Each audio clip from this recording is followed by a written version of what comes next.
শুভ রথযাত্রা। ভিডিওটা পোস্ট করতে একটু লেট হয়ে গেল। আর আমাদের বাড়িতে না আলাদা করে জগন্নাথের পুজো হয় না, কারণ আমাদের বাড়িতে চারিদিকে জগন্নাথের ছড়াছড়ি হয়ে থাকে সারা দিন। মানে রোজই আমাদের বাড়িতে জগন্নাথের পুজো হয়ে থাকে। সিংহাসনে তো পুজো হয়ে থাকেই, আলাদা করে আবার জগন্নাথের পুজো সারা বাড়ি হয়ে থাকে, যেটা হচ্ছে ঘন্টু করে থাকে। কারণ ও ঘন্টু, জানি না কেন জগন্নাথকে এত পছন্দ করে, ও সারা বাড়িতে শুধু জগন্নাথ চারিদিকে ছড়িয়ে রেখে দিয়ে আর পুজো করতে থাকে। এদিকে আজকে আনন্দের চোটে নতুন জগন্নাথ নিয়ে আসা হয়েছে। কি করতে গেছিলো কে জানি, জগন্নাথটাকে দেখছি ভেঙে দিয়েছে। তাছাড়া আমাদের বাড়িতে কিন্তু একটা মানে জ্যান্ত জগন্নাথ আছে, আর জগন্নাথ কিন্তু সবাইকে দেখা দেয় না। জানি না আমি কোন পুণ্য করেছিলাম তাই আমার সুযোগ দিয়েছিল স্বয়ং জগন্নাথকে দেখার। তো যাই হোক, আর আমাদের বাড়িতে না দেখি প্রথম যেদিন রথ টানে, যেমন ঘন্টু টেনেছিল, তখন ওর খুব সর্দি আর জ্বর হয়েছিল। সেম দেখছি আমার ছেলেরও আজকে ঠান্ডা লেগে গেছে, আজকে লাগেনি, দুদিন আগেই লেগেছিলো, ঠান্ডা লেগেছে। ঠান্ডা থেকে না ওর গাটা একটু হালকা হালকা গরম আছে। ওষুধ দিয়েছি, ওষুধটা দিলে জ্বরটা কমছে ঠিকই কথা, কিন্তু ওই যে নাক দিয়ে পড়ছে, জানি না এটার সাথে কী কানেকশান আছে বুঝতে পারছি না। যদিও সব বাচ্চার এখন হচ্ছে ঠান্ডা, আলাদা করে আর কোনো কিছুর ব্যাপার নেই সেরকম। তাও আমি ওকে ডাক্তার দেখিয়ে ওষুধ নিয়ে এসেছি। বাজে দুপুর 1:45, আর আমার ছেলের ঘুম পাড়ালাম সবে মাত্র, এতক্ষণ ধরে কান্নাকাটি করছিল। এবার ওকে ঘুম পাড়িয়ে আমার যা বাকি কাজ থাকে সমস্ত রকম কাজগুলো এখন করতে হবে। চারিদিকে ছড়াছড়ি হয়ে রয়েছে। আর বিকেলে ভেবেছি না আজকে এই শাড়িটা পরবো, কারণ আমাদের বিকেলবেলা একটা ইনভিটেশন আছে, রাইস সেরেমনি যাব। আর শাড়ির সাথে ভেবেছি এই হারটা পরবো। পরপর 2 বছর দুটো বিবাহবার্ষিকী আমার কর্তা আমাকে এটা দিয়েছিল, গিফট করেছিল, কিন্তু আমার একদিনও পরা হয়নি। তাই ভাবলাম আজকে এই শাড়িটার সাথে এই হারটাই পরবো। একটা হ্যান্ডমেড জুয়েলারি ছিল, সেটা আমি আমার মাকে দিয়ে দিয়েছিলাম আমার ছেলের জন্মদিনের দিন, তাই জন্য ভাবলাম এটাই পরে যাই। আর গিফট তো অলরেডি চলেই এসে, আর না গিফট সোনার উপর না নিজের আত্মীয়রাই দেবে, তাই জন্য ভাবলাম থাক সোনার উপর আর কোনো কিছু, সোনা তো এখন ভাবাই যায় না, রূপোর জিনিসও আমি স্কিপ করে গেলাম। আর আমাদের বাড়িতে দেখো কত লেবু হয়েছে, তাই ভাবলাম যে চলো বিকেলবেলা একটা লেবু পেড়ে জগন্নাথকে দেবো। কিন্তু পাড়া যখন হয়ে গেছে তখন বাবা বলল যে মা লেবুগুলো কাঁচা রয়েছে, এখন কেন পারলে? অনেক দিন ধরে দেখছি গাছে রয়েছে, আমি ভাবলাম হয়তো পেকে গেছে, হলুদ হয়ে যাওয়ার কথা, কিন্তু আমাদের গাছে না হলুদ হয় না, সবুজই থাকে কখনো কখনো, আর ভেতরটা পুরো শুকিয়ে যায়। তাই আমি ভাবলাম চলো একটা লেবু পেরেই নিতে হবে। আমি হাত পাচ্ছিলাম না কোনটা নেব, ভাবছিলাম বড়টা নেব না ছোটোটা নেব, বুঝতে পারছিলাম না কোনটা বড়। তো কাকা এসে বলল যে নাও আমি টেনে দিচ্ছি, ওইটা বড় আছে, ওটা পেরে দেখো, কিন্তু খেতে পারবে না, ওটা কাঁচা রয়েছে। আর বিকেলবেলা রথ নিয়ে বেরিয়েছে ঘন্টু, আর আমার ছেলেও বেরাবে বলে রেডি হয়ে রয়েছে। কারণ আমাদের এখানে একটা কম্পিটিশন হয় গলির মুখে, গত 3 বছর ধরে আমি কোনো দিনও যাইনি ঘন্টুকে নিয়ে।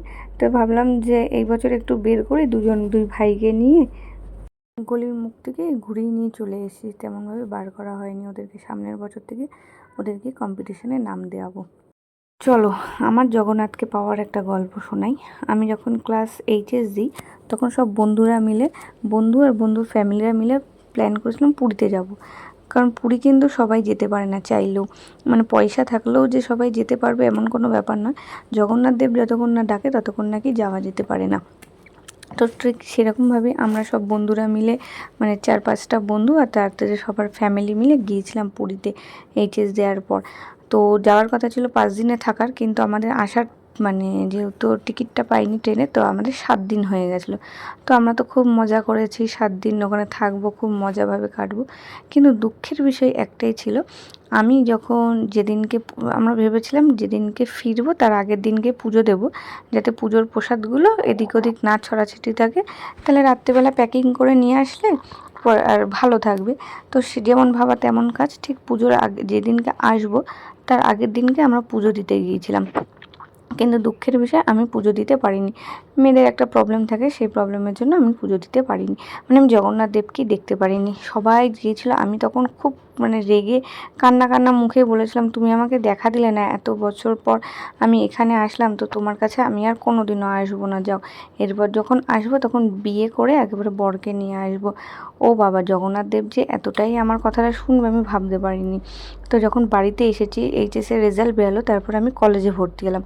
কলেজে ভর্তি হওয়ার পর আমার সাথে জ্যান্ত জগন্নাথের দেখা হলো, যেটা হচ্ছে আমার এখন বর। তো আমি প্রথমে আমি ওর সাথে বন্ধুর মতোই মিশতাম, আমি ভেবেছিলাম ওর সাথে বন্ধুর মতোই মিশবো, ওর সাথে প্রেম টেম কোনোদিনও হবে না। কিন্তু আমি একদিন রাস্তা দিয়ে যাচ্ছিলাম, হঠাৎ একটা সোনার মতো চকচক করছে একটা কয়েন টাইপের পেলাম। ও বাবা, কয়েনটা তুলে দেখলাম যে একটা পেন্ডেন্ট রয়েছে যার মধ্যে জগন্নাথের ছবি, জগন্নাথ, বলরাম আর সুভদ্রা ছিল। তো আমি বাড়িতে গিয়ে মাকে দেখালাম, মা দেখো এটা আমি রাস্তা দিয়ে পেয়েছি, সোনার নাকি, দেখো তো। মা বলছে এটা সোনার নয়, কিন্তু তোর কপালে যে জগন্নাথ আছে এটা তুই ধরেই নে। তো মাও ইয়ার্কি মারছিল, সেই মতে আমি ভাবলাম যে ঠিক আছে ছাড়ো। এই করতে করতে অলরেডি আমাদের 7 বছর প্রেম হয়েছিল। তারপরে গিয়ে আমাদের বিয়ে হলো, এখন আমাদের 3 বছর বিয়ে হয়ে গেছে আর 1 বছরের ছেলে আছে। আর আমরা এই সময় সাজতে সাজতে চলে এসেছি প্রিয়াংশীর অন্নপ্রাশনে। আজকে ছিল ওর 7 মাসে পড়লো, ওর অন্নপ্রাশন ছিল, মানে রাখির মেয়ের। আর আমার ছেলে দেখো এখানে মকটেল খাচ্ছে, ও সবার থেকে না আইসক্রিম চেয়ে বেড়াচ্ছে। এই হচ্ছে প্রিয়াংশী, বেচারা গরমে খুব কষ্ট পাচ্ছিল, কান্নাকাটি করছিল। ওর সাথে আমার অনেক দিন দেখা হয় না, কবের থেকে আসবো করছি। আর এটা হচ্ছে রশনির ছেলে, ওর সাথেও দেখা হয় না, এখন আমাদের কারোরই দেখা হয় না, সব ছানাপোনাদের জন্য, কাজবাজের জন্য, যে যার কাজবাজের জন্য। আর আমার ছেলে তো দুষ্টুমি করেই যাচ্ছে, যেখানে অল টাইম ও রূপ ধারণ করে থাকে। আর এই হচ্ছে রাখি। আর আমার ছেলেকে দেখো, ছবি তুলতে বললি না, ও না কিরকম হাসছে, বদমাশি করে এই হাসিটা হাসছে। আর দেখা হয়েছিল কলেজের দাদাগুলোদের সাথে, ওর কোলে রয়েছে পার্থদার, কোলে রয়েছে আমার ছেলে, এখনও ওর বাবার কাছে যাবে বলছে। আর ইনভাইট বাড়িতে গিয়ে গিফট দিয়েছি, সাথে একটা গিফট পেয়েছি, গিফটটা ছিল রশনির তরফ থেকে। ও আমার ছেলের বার্থডেটা আসেনি, তাই গিফট সাথে করে নিয়েছিল, গিফটটা খুব সুন্দর হয়েছে। তো চলো আজকের ভিডিওটা এখানেই শেষ করলাম, টাটা।